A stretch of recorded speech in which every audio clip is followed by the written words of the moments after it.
अस्सलाम वालेकुम स्टूडेंट्स। तो आज हम स्टार्ट करने जा रहे हैं 9th class mathematics lecture number 8। तो लेक्चर नंबर 8 में हम डिस्कस करेंगे सर्ड्स एंड देयर एप्लीकेशंस। ठीक है, हम देखेंगे कि सर्ड क्या होते हैं और उनकी एप्लीकेशंस क्या होती हैं। सबसे पहले सर्ड की डेफिनेशन आ जाती है an irrational radical with rational radicand. अब हम ये देखेंगे कि हमारे पास इरेशनल रेडिकल क्या है, रैशनल रेडिकेंड क्या है, रेडिकेंड किसको कहते हैं। अब आपके पास ये वाली सर्ड की वैल्यू है, ठीक है। अब आपके पास सर्ड वाली वैल्यू में आपने ये देखना है कि अगर स्क्वायर रूट के नीचे अगर आप 7 लिख रहे हैं, ठीक है। अब इस पूरी वैल्यू को हम कहेंगे कि ये आपके पास क्या है, इरेशनल रेडिकेंड। इरेशनल से ये मुराद है कि स्क्वायर रूट के अंदर कोई ऐसी वैल्यू आ जाए जिसके मजीद फैक्टर ना बने, प्राइम नंबर बोल सकते हैं, ठीक है। ये आपके पास एक क्या है, इरेशनल नंबर। इस पे हमारा प्रॉपर एक वीडियो लेक्चर नंबर 1 पे हुई थी डिस्कस कि रैशनल और इरेशनल नंबर कौन से होते हैं, ठीक है। अब ये प्रॉपर आपके पास क्या है, इरेशनल रेडिकल किसको कहते हैं, ये आपके पास जो स्क्वायर रूट वाली वैल्यू होती है।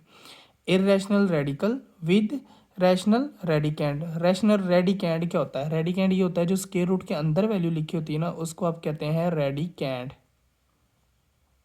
ये आपके पास क्या होता है, रेडिकेंड। और जो आपके पास प्रॉपर पूरी वैल्यू थी इसको क्या कहते हैं, इरेशनल रेडिकल। इरेशनल रेडिकल, ठीक हो गया। और इसमें अब रेडिकेंड क्या होगा, टू अंदर वाली वैल्यू जो स्क्वायर रूट के अंदर वैल्यू लिखी होगी वो आपके पास क्या होता है, रेडिकेंड। तो इसमें रेडिकेंड क्या होगा 11। इनसे रिलेटेड जो एमसीक्यूज हैं वो भी हम आगे जाके डिस्कस करेंगे, ठीक है। तो सर्ड आपके पास क्या होता है, an irrational radical with rational radicand, ठीक है। आगे इसकी 3 टाइप्स हैं सर्ड की। ये 3 टाइप्स, ये आपका एमसीक्यूज भी आ सकता है कि the types of surd are dash 1 2 3। तो इसकी 3 टाइप्स हैं। पहली जो टाइप है वो है आपके पास a surd that contains a single term. अब सर्ड में सिर्फ अगर सिंगल टर्म आ रही है उसको हम कहते हैं मोनोमियल सर्ड। उसको हम क्या कहते हैं, मोनोमियल सर्ड। अगर सर्ड में सिर्फ सिंगल टर्म आ रही है, जैसे ये स्क्वायर रूट 7 एक सिंगल टर्म है, स्क्वायर रूट 2 और ये बाहर इंडेक्स में 3 लिख दें, क्यूब रूट कह लें इसको, और रेडिकेंड में 11 आ जाएगा। तो ये आपके पास एक सिंगल टर्म है, तो उस सिंगल टर्म को आप क्या कहेंगे, मोनोमियल सर्ड। एग्जाम्पल मैंने लिख दिया under root 5 under root 7 and चलता जाएगा इस तरह की वैल्यूज, ठीक है। ये इसकी टाइप नंबर 1 थी। अब टाइप नंबर 2 में क्या जाता है, अ सर्ड डेट कंटेन्स 2 टर्म्स। इसमें एक टर्म आ रही थी, अब इसमें क्या आ रही हैं, 2 टर्म्स। वो कौन सी 2 टर्म्स हो सकती हैं, सम ऑफ 2 मोनोमियल सर्ड्स। ये जो मोनोमियल हैं ये 2 सर्ड, इन दोनों का सम ले लें आप, ठीक है। जैसे ये देखें, एक मोनोमियल ये सर्ड है, मोनोमियल सर्ड से मुराद एक वैल्यू, दूसरा मोनोमियल सर्ड ये है। इन दोनों को प्लस करेंगे तो ये 2 वैल्यूज हो जाएंगी, अंडर रूट 3 एक और अंडर रूट 5 दूसरी वैल्यू। तो इन दो, ये 2 वैल्यूज अगर मिल जाएं तो आप उसको कहते हैं बाइनोमियल सर्ड। तो मैं लिख भी दिया the sum of 2 monomial surd. Monomial का सम जो होता है, 2 सर्ड जो मोनोमियल, उनको आप क्या कहते हैं, बाइनोमियल सर्ड। इसी तरह अंडर रूट 2 + 7 भी इसका क्या है, बाइनोमियल सर्ड। आगे वो ये कहता है तीसरी टाइप में कि under root 8 plus under root b and under root a - under root b are conjugate factor of each other. अब कॉन्जुगेट फैक्टर क्या होता है, कॉन्जुगेट फैक्टर ये होता है कि जैसे अगर आपके पास मैं इधर लिख दूँ, यही एग्जांपल ले लें, अगर under root 2 plus under root 7, तो इसका जो कॉन्जुगेट फैक्टर होगा, जस्ट आपने क्या करना है, इनके जो सेंटर वाला साइन है ना वो चेंज हो जाएगा। तो इधर जब जाएगा तो ये आपके पास आ जाएगा square root 2 minus square root 7। तो ईच अदर से ये मुराद है कि अगर आपके पास ये वैल्यू हो तो उसका कॉन्जुगेट फैक्टर ये होता है, अगर आपके पास ये वैल्यू हो तो उसका कॉन्जुगेट फैक्टर ये होता है। अगर आपसे ये पूछा जाए the conjugate factor of this, तो उसका आंसर होगा ये। अगर आपसे पूछा जाए the conjugate factor of this, तो इसका आंसर क्या होगा, a plus under root B. Just आपने जो भी वैल्यू होगी उसका साइन जो है वो चेंज कर देना है। अगर प्लस है तो माइनस आ जाएगा, अगर माइनस है तो प्लस आ जाएगा। तो ये थी इसकी 3 टाइप्स सर्ड की, ठीक है। तो आगे चलते हैं, आगे आपके पास आ जाता है rationalise the denominator. Page number 3 पे इसकी 2 एग्जांपल्स हैं। अब रेशनलाइजेशन मेथड क्या होता है वो हम सीखते हैं। रेशनलाइजेशन ये होता है कि आपने क्या करना होता है कि अपने कॉन्जुगेट, डिनोमिनेटर से मुराद होता है नीचे वाली वैल्यू, नीचे वाली वैल्यू के कॉन्जुगेट फैक्टर से आपने मल्टीप्लाई भी करवाना होता है और डिवाइड भी करवाना था। अगर मैं सिंपल वर्ड्स में आपको बताऊं तो ये देखें, ये आपके पास आ जाएगा 3/√5 प्लस स्क्वायर रूट 2 अब आपने इसको किससे मल्टीप्लाई करवाना है, इस कॉन्जुगेट फैक्टर को ख़त्म करने के लिए, सॉरी कॉन्जुगेट फैक्टर कह रहा हूँ, ये जो सर्ड वाली वैल्यूज़ है इनको ख़त्म करने के लिए आपने इन दोनों के ऑपोजिट साइन से, प्लस है तो माइनस सेंटर में आ जाएगा, √5 माइनस √2 ओवर, मल्टीप्लाई भी इसे करवाना है और डिवाइड भी इसी से ही करवाना है। ठीक है, समझ आ गई आपको। मैंने क्या किया है, इसके डिनोमिनेटर उसने बोला हुआ है, तो डिनोमिनेटर के ऑपोजिट साइन से अगर प्लस होगा तो माइनस माइनस से मल्टीप्लाई भी करवा देंगे, डिवाइड भी, अगर माइनस होगा तो प्लस प्लस आ जाएगा। ठीक है, मल्टीप्लाई भी करवा दिया और डिवाइड भी करवा दी। अब 3 को इससे मल्टीप्लाई करवा लें, ये आपके पास आ जाएगा √5 माइनस √2 और नीचे वाली वैल्यू आप इसमें मल्टीप्लाई हो जाएगी, इसको हम ब्रैकेट में लिख देते हैं √5 प्लस √2 और ये आपके पास आ जाएगा √5 माइनस √2। ठीक है, अब ये दोनों वैल्यूज़ आपस में क्या हो रही हैं, मल्टीप्लाई। अब आपने ये नहीं करना कि ये वैल्यू से कैंसिल कर देंगे, अगर कैंसिल करेंगे तो दोबारा वही क्वेश्चन बन जाएगा, तो इसमें कोई फ़र्क नहीं आएगा। आपने एक फॉर्मूला लगाना है, वो क्या होता है आपके पास, a² माइनस b², उसको हम लिख सकते हैं एक दफ़ा प्लस में और एक दफ़ा माइनस में। ठीक है, वैल्यू को अब ये देखें एक दफ़ा प्लस में और एक दफ़ा माइनस में लिखा हुआ है, तो हम इसको किस तरह लिखेंगे, ये भी एक दफ़ा प्लस में एक दफ़ा माइनस में लिखा हुआ था, हमने लिखा था फर्स्ट टर्म का स्क्वायर सेंटर में माइनस सेकंड टर्म का स्क्वायर। ठीक है, अब देखें एक दफ़ा प्लस में एक दफ़ा माइनस में लिखा हुआ है, ए की जगह पे क्या लिखा हुआ है, ये देखें इस फैक्टर की पहली वैल्यू ए है तो ए की जगह पे √5 है और बी की जगह पे क्या है √2, इसी तरह ए की जगह पे √5 और बी की जगह पे √2। तो हम क्या करेंगे, ए की जगह पे आपके पास आ जाएगा √5, ऊपर वाली वैल्यू एज इट इज़ रहेगी √5 माइनस √2 और ये आपके पास आ जाएगा फर्स्ट टर्म ए की वैल्यू क्या आपके पास √5, तो ये आ जाएगा √5 का होल स्क्वायर माइनस बी की वैल्यू आपके पास क्या है √2 का होल स्क्वायर। समझ आई, आप इसे कंपेयर भी करवा सकते हैं कि देखें एक दफ़ा प्लस में एक दफ़ा माइनस में जो वैल्यू लिखी होती है उसकी पहली वैल्यू ए की होती है, तो इनमें पहली वैल्यू क्या है ए की, वो क्या है √5, तो √5 का स्क्वायर आ गया, फिर माइनस बी की जगह पे क्या आ जाएगा √2 का स्क्वायर। और देखिए स्क्वायर रूट से हम क्या कर देंगे कैंसिल, क्या रह जाएगा 3 इंटू √5 माइनस √2 और ये आपके पास आ जाएगा 5 माइनस 2, स्क्वायर रूट से कैंसिल हो गया, तो इसको हम मज़ीद लिख सकते हैं 3 इंटू √5 माइनस √2 ओवर 5 में से 2 माइनस करेंगे आ जाएगा आपके पास 3, 3 से कैंसिल हो जाएगा तो आपके पास आ जाएगा √5 माइनस √2, ये इसका आंसर आएगा। ठीक है, ये एग्जांपल पेज नंबर 13 पे लिखी हुई थी, ये मैंने सोल्व की। सेम इसी तरह हम इसका दूसरा पार्ट भी सोल्व कर लेते हैं। अब देखिए रैशनलाइज द डिनोमिनेटर करना है तो हम क्या करेंगे, इसके डिनोमिनेटर के ऑपोजिट साइन, अब माइनस है तो प्लस से मल्टीप्लाई भी और डिवाइड भी, जैसे इधर प्लस था तो माइनस माइनस लिया था, अब इधर माइनस है तो प्लस प्लस लेंगे। ठीक है, तो आपके पास आ जाएगा √5 माइनस √3 मल्टीप्लाई, इसके ऑपोजिट साइन से मल्टीप्लाई भी करवा लें और डिवाइड भी करवा लें, ये आपके पास आ जाएगा √5 प्लस √3 फिर √5 प्लस √3, इसके ऑपोजिट साइन से मल्टीप्लाई भी करवा दिया और डिवाइड भी करवा दिया, इसको इससे मल्टीप्लाई करवाएंगे, ये आपके पास आ जाएगा √5 प्लस √3 और इस पर सेम वही फार्मूला लगेगा, इसको इस तरह ही लिख लें √5 माइनस √3 और √5 प्लस √3। ठीक है, स्क्वायर रूट भी कह सकते हैं, अंडर रूट भी कह सकते हैं, ये आपके पास आ जाएगा 3 इंटू √5 प्लस √3। अब इस पे एक फॉर्मूला लग रहा है, कौन सा, एक दफ़ा माइनस में एक दफ़ा प्लस में अगर लिखा हो तो ये देखें ये फॉर्मूला लग रहा है, एक दफ़ा प्लस में एक दफ़ा माइनस में हम क्या करते हैं फर्स्ट टर्म का स्क्वायर, इन दोनों में फर्स्ट टर्म क्या √5, तो ये आ जाएगा फर्स्ट टर्म का स्क्वायर माइनस सेकेंड टर्म का स्क्वायर, इनमें सेकेंड टर्म क्या √3 इसका स्क्वायर, स्क्वायर रूट से क्या हो जाएगा कैंसिल, तो ये आपके पास आ जाएगा 3 इंटू √5 प्लस √3 ओवर 5 माइनस 3, तो ये आपके पास क्या आ जाएगा 3 इंटू √5 प्लस √3 और आपके पास आ जाएगा नीचे आ जाएगा 2, इस 3 को अंदर मल्टीप्लाई करवाना वो भी ठीक है, ये भी आंसर ठीक है। अगर आप अंदर मल्टीप्लाई करवाएंगे तो ये देखें इसके ऊपर स्क्वायर रूट है, तो 3 को आपने अंदर मल्टीप्लाई नहीं करवाना है, जैसे 3 5 15 वैसे नहीं करवाना, आपने इसके बाहर लिख देना इसको 3√5 प्लस 3√3 और नीचे आपके पास क्या आ जाएगा 2। बच्चे पता है कहाँ गलती करते हैं, वो ये कर देते हैं 3 को अंदर मल्टीप्लाई करवा देंगे, 5 3 15 3 3 9, वो गलत हो जाएगी। ये आप इसमें कब मल्टीप्लाई होंगे, अगर इसके ऊपर भी स्क्वायर रूट लिखा होगा, अब इसके ऊपर स्क्वायर रूट नहीं है तो ये जस्ट बाहर मल्टीप्लाई होगा। ठीक है, तो ये थी इसकी एग्जांपल्स, एग्जांपल नंबर 8 जिसके 2 पार्ट्स थे। आगे हम एक्सरसाइज के क्वेश्चन की तरफ चलते हैं। आगे हमारे पास 1.2, इसको मैंने ऑलरेडी सोल्व किया हुआ है। ठीक है, अभी आपके पास आ जाएगा रैशनलाइज द डिनोमिनेटर, इसका पहला पार्ट है सेम। अब थोड़ा सा स्पीडली मैं पढ़ाऊंगा क्योंकि वो 2 क्वेश्चन मैंने आपको समझाए हैं। अब देखें, इसके डिनोमिनेटर के अपोजिट साइन से हमने मल्टीप्लाई भी करवा दिया और डिवाइड भी करवा दिया। रैशनलाइज द डिनोमिनेटर करना है, ऊपर वाली वैल्यू के साथ मल्टीप्लाई। इसमें एक फॉर्मूला लग जाएगा फर्स्ट टर्म का स्क्वायर माइनस ये वाला फॉर्मूला लग रहा है, ठीक है। मैं इधर लिख भी देता हूँ, ए स्क्वायर माइनस बी स्क्वायर, एक दफ़ा प्लस में और एक दफ़ा माइनस में आ जाएगा, ठीक है। अब एक दफ़ा माइनस में एक दफ़ा प्लस में लिखा हुआ है तो हम क्या करेंगे, फर्स्ट टर्म का स्क्वायर माइनस सेकंड टर्म का स्क्वायर। ये देखें, फर्स्ट टर्म का स्क्वायर माइनस सेकंड टर्म का स्क्वायर। जब भी आप रैशनलाइज करते हैं तो यही फॉर्मूला लगता है, ठीक है। तो ये आपके पास आ जाएगा फर्स्ट टर्म का स्क्वायर माइनस सेकंड टर्म का स्क्वायर। ये 13 एज इट इज़, ऊपर वाली सारी वैल्यू एज इट इज़। 4 का स्क्वायर 16 आ जाएगा, 3 से कैंसिल होकर 3 रह जाएगा।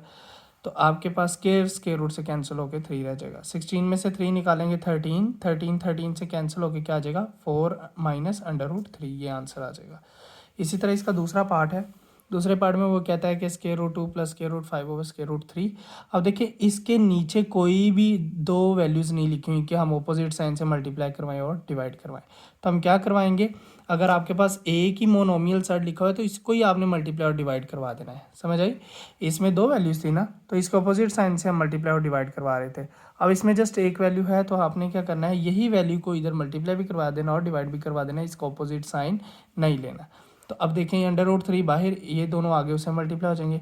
अब अंडर रूट 3 और अंडर रूट 3 इनकी बेसिस सेम है। ये देखिए, इसकी पावर कुछ नहीं है तो क्या है 1, इसकी पावर कुछ नहीं है तो क्या है 1। बेसिस सेम, पावर्स ऐड हो जाएंगी, 1 + 1 क्या आ जाएगा 2 आ जाएगा। तो ये स्क्वायर लिख दिया, स्क्वायर रूट से कैंसिल होकर 3 आ जाएगा। अब ये देखिए, मल्टीप्लाई करवाएं इसको, इसके ऊपर भी स्क्वायर रूट है, इसके ऊपर भी स्क्वायर रूट है, जैसे अभी मैंने पिछले क्वेश्चन में बताया था आपको। अब इन दोनों के ऊपर स्क्वायर रूट है तो ये अंदर मल्टीप्लाई हो जाएगा, 3 × 2। अब इसके भी ऊपर स्क्वायर रूट है, इसके भी ऊपर स्क्वायर रूट है, तो ये आ जाएगा 3 × 5। अगर इसके ऊपर स्क्वायर रूट ना होता तो ये जस्ट बाहर लिखा था, इसके अंदर ना मल्टीप्लाई होता, ये बाहर आ जाता स्क्वायर रूट के। अब अगर इसके ऊपर स्क्वायर रूट है तो ये स्क्वायर रूट के अंदर ही मल्टीप्लाई होगा, ठीक है। 3 × 2 = 6, 3 × 5 = 15 ओवर 3 आंसर आ जाएगा, ठीक है। ये थे इसके पहले 2 पार्ट्स। आगे इसके तीसरे और चौथे पार्ट की तरफ चलते हैं। तीसरा पार्ट है इसका सेम वैसे ही, आप देखें इसके नीचे 2 वैल्यूज़ नहीं है, सिंगल एक है, तो इसी से आपने मल्टीप्लाई भी करवा देना और डिवाइड भी करवा देना है। स्क्वायर रूट 5 बाहर आ जाएगा और अंदर आ जाएगा अंडर रूट 2 - 1, ये इधर आ जाएगा। इन दोनों की बेसिस सेम है, पावर ऐड हो जाएंगी। ये 2 मरतबा लिखा हो तो जस्ट पावर 2 आ जाएगी। स्क्वायर रूट से कैंसिल हो जाएगा, तो आपके पास इसको अंदर मल्टीप्लाई करवाएं। देखिए, इसके ऊपर स्क्वायर रूट है, इसके ऊपर भी स्क्वायर रूट है, तो अंदर मल्टीप्लाई हो जाएगा 5 × 2। और इसको 1 से मल्टीप्लाई करवा दें, 1 × स्क्वायर रूट 5, 5 × 2 = 10 आ जाएगा। 1 को इसी से मल्टीप्लाई करवाएं, यही वैल्यू आ जाएगी, स्क्वायर रूट से कैंसिल होकर 5 आंसर आ जाएगा, ठीक है। अब इसका पार्ट नंबर 4 है। पार्ट नंबर 4 में वो देखें, अब इसके ऑपोजिट साइन से आपने मल्टीप्लाई भी करवाना है और डिवाइड भी करवाना है, ठीक है। अब इसके नीचे डिनोमिनेटर में लिखा होता है 6 + 4 √2, तो मैंने इसके ऑपोजिट साइन ले लिया, माइनस माइनस लिख दिया, ठीक है। अब इसमें ये देखें, ऊपर वाली वैल्यू को जब आप इसमें मल्टीप्लाई करवाएंगे, ये दोनों सेम वैल्यूज़ लिखें। इसकी पावर कुछ नहीं है तो क्या है 1, इसकी पावर कुछ नहीं है तो क्या है 1। तो ये देखें, इनकी बेसिस सेम है, पावर ऐड हो जाएंगी तो ये स्क्वायर आ जाएगा। इसमें एक दफ़ा प्लस में लिखा हुआ है, एक दफ़ा माइनस में लिखा हुआ है, तो हम क्या करेंगे, फर्स्ट टर्म का स्क्वायर माइनस सेकेंड टर्म का स्क्वायर आ जाएगा, ठीक है। अब इसमें हम एक फार्मूला लगाएंगे, वो कौन सा फार्मूला लगाएंगे, ये वाला मैं इधर लिख देता हूँ। ये कौन सा फॉर्मूला लग रहा है, a - b का होल स्क्वायर, वो किसके इक्वल होता है, a² - 2ab + b², ठीक है। अब इस पे ये फॉर्मूला लग रहा है a - b का होल स्क्वायर, वो क्या होता है, a² - 2ab + b²। अब देखिए, ब्रैकेट के अंदर पहली वैल्यू क्या है a, इसमें पहली वैल्यू क्या है 6, तो a किसके इक्वल आ गया 6 के, और b किसके इक्वल आ जाएगा 4√2 और इसका होल स्क्वायर। इससे ये मुराद है कि जहाँ जहाँ आपके पास a लिखा हुआ है वहाँ आपने 6 पुट करना है, और जहाँ जहाँ b लिखा हुआ है वहाँ आपने क्या पुट करना है 4√2, ठीक है। अब देखें, इधर लिखा हुआ है a², तो a की वैल्यू क्या है 6, तो इधर आ जाएगा a का स्क्वायर मीन 6 का स्क्वायर, -2 फार्मूले का, यह आ जाएगा -2 फार्मूले का। a की वैल्यू क्या आ जाएगी 6 और b की वैल्यू क्या आ जाएगी 4√2, यही मैंने इधर लिख दिया है b की जगह पे। फिर प्लस b² लिखा हुआ है, तो b की वैल्यू क्या है 4√2, ये लिखा हुआ है, तो इधर आ जाएगा b का स्क्वायर। अब नीचे आपके पास क्या आ जाएगा, 6 का स्क्वायर 36। अब देखें, होल स्क्वायर का मतलब क्या होता है, ये जो पावर है ना, ये 4 की भी है और स्क्वायर रूट 2 की भी है, ये अलग अलग पावर इसकी हम मल्टीप्लाई कराएंगे, ठीक है। 4 की पावर 2 अलग ले लेंगे, स्क्वायर रूट 2 की पावर अलग ले लेंगे, ठीक है। और देखिए, 6 का मैंने क्या किया, 4 का स्क्वायर अलग ले लिया और स्क्वायर रूट 2 का स्क्वायर अलग ले लिया।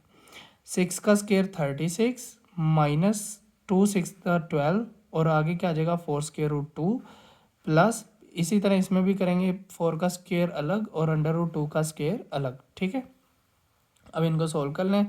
36 4 12 को 4 से मल्टीप्लाई करवाएं 48 और आगे आ जाएगा अंडर रूट 2 प्लस 4 का स्केयर 16। 4 के स्केयर से क्या मुराद है, 4 का स्केयर जो होता है उसका मतलब होता है 4 मल्टीप्लाई 4 के 4 की पावर 2 है तो 2 मरतबा आएगा 4 4 का क्या आ जाता है 16। तो 4 का स्केयर 16 आ जाएगा और स्केयर रूट से कैंसिल हो जाएगा तो क्या रह जाएगा 2, तो ये ब्रैकेट में आगे आ जाएगा 2।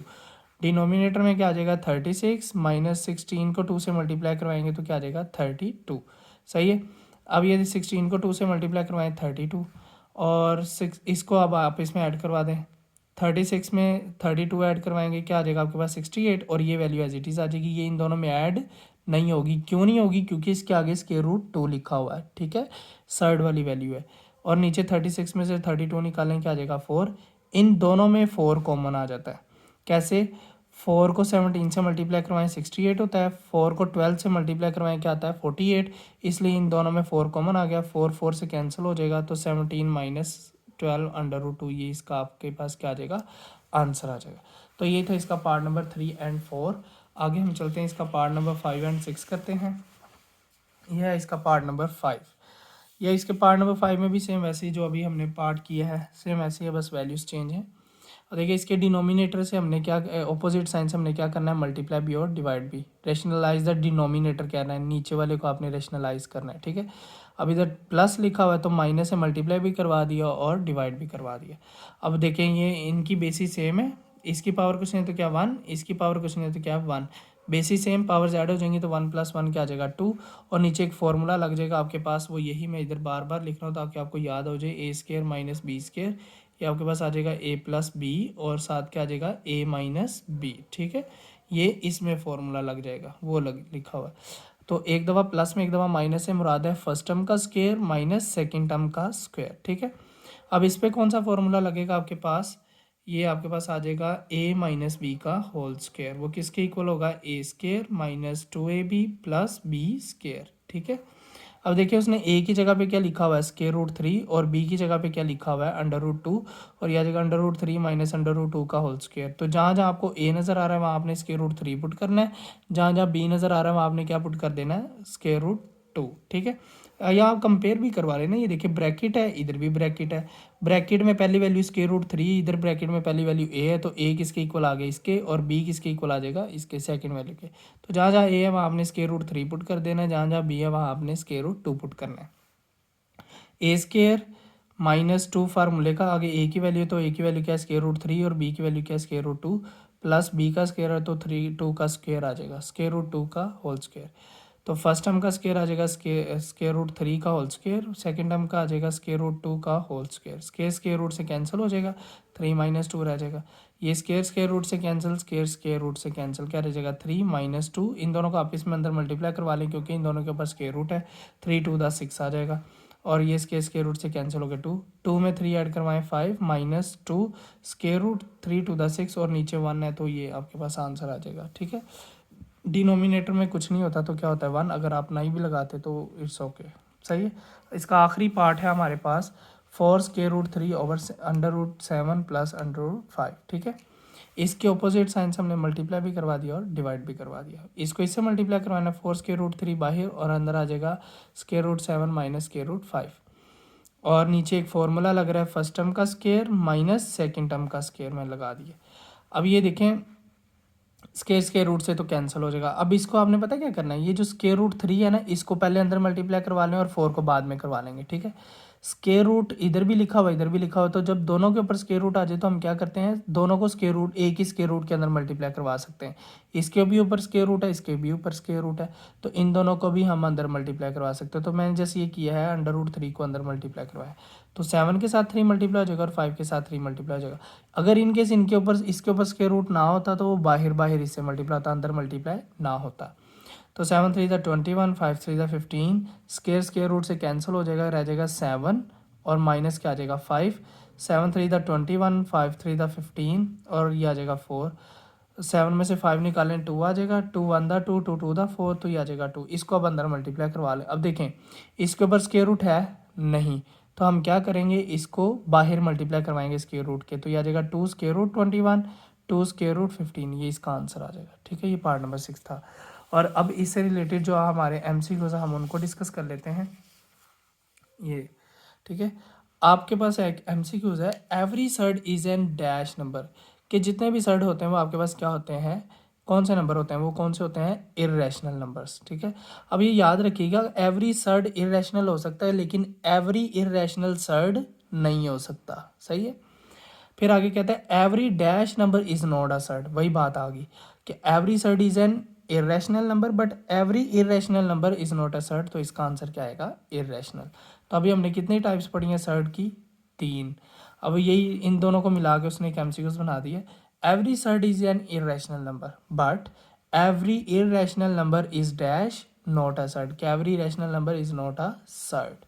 फिर आगे वो कहता है the product of two conjugate surd is a dash number, तो आपके पास कोई भी दो प्रोडक्ट ऑफ कॉन्जुगेट सर्ड्स ले लें, मैं आपको इधर एग्जांपल देता हूँ। ठीक है, ये आपके पास आ जाएगा, ये वाला जो MCQs है, product of two conjugate surd, let से मेरे पास आ जाता है √a माइनस √b, कोई भी, अगर ये नहीं आपने लेना जनरल फॉर्म तो आप कोई भी नंबर ले लें, ये आपके पास आ जाएगा √3 माइनस √2, ये आपने एक वैल्यू कंसीडर की, इसका कॉन्जुगेट लें, कॉन्जुगेट क्या करता है, जस्ट ऑपोजिट साइन कर देता है, √3 ये माइनस है तो प्लस आ जाएगा, ये इसका कॉन्जुगेट फैक्टर है। ठीक है, अब वो कहता है प्रोडक्ट, इन दोनों को आपने क्या करवाना है, मल्टीप्लाई, तो ये देखें मल्टीप्लाई करवाएं, √3 माइनस √2, फिर √3 प्लस √2।